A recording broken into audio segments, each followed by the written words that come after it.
In this video, we will be dissecting a Vinturi wine aerator. So how does a Venturi actually work? Well, if we look at this diagram, we see that here on the left we have the inlet, in the middle we have the throat, and on the right is the outlet.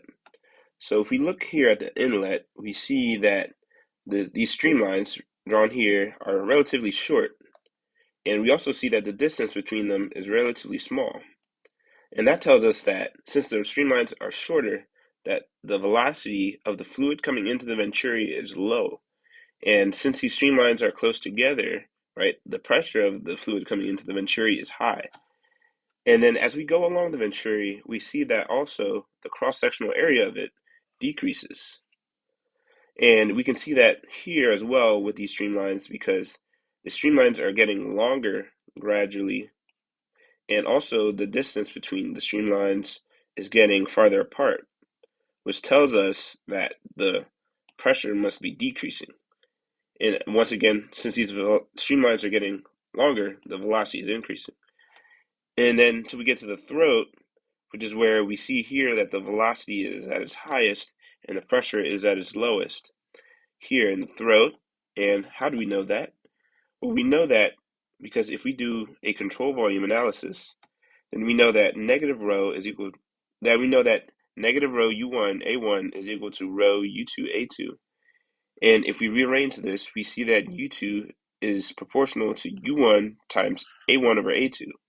And since we know that A2 is the cross-sectional area of the throat and A1 is the cross-sectional area of the inlet, as A2 gets smaller, then this ratio, A1 over A2, gets bigger.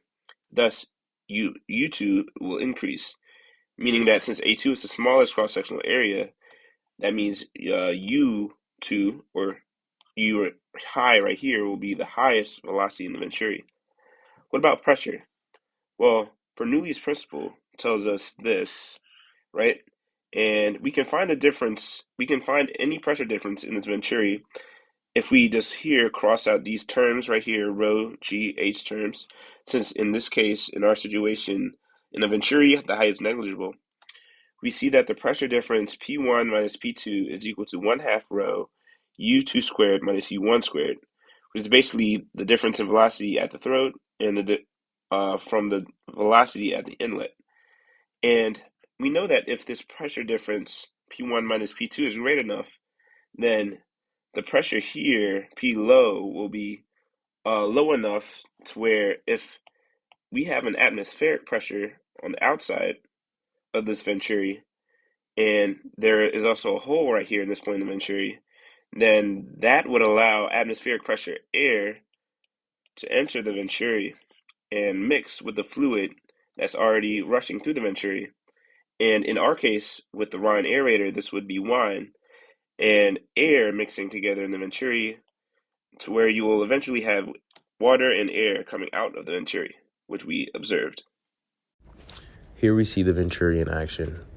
As the wine passes through Venturi, the pressure drops and sucks up air from its surroundings to aerate the wine. Here's some final things we wanted to talk about. The smoothness of the walls for the surface of the Venturi is extremely important to limit viscous stresses. The viscosity of the fluid is most important as we need a high Reynolds number for this to work. If we did this with a fluid like honey, we'd be unsuccessful. Another thing to keep in mind is that the inlet to exit area ratios are most important to determine the speed increase and corresponding pressure drop.